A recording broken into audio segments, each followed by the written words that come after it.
In this video, we'll show you the basics of watching YouTube videos, like watching in full screen, changing video quality, and turning captions on or off.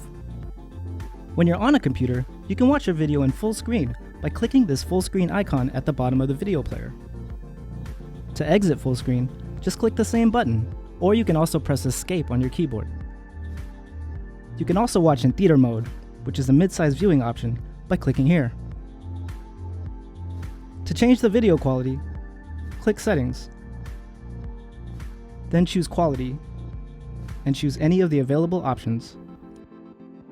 To turn on captions, select the CC button, and to turn it off, click the button again. Now we want to give you a few quick viewing tips for mobile.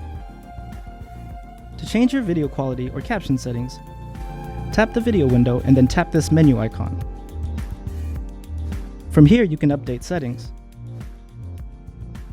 You can also fast forward or rewind by double tapping the left or right side of the video.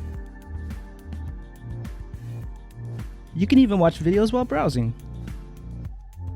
To minimize the player, just swipe down. To maximize it again, swipe up.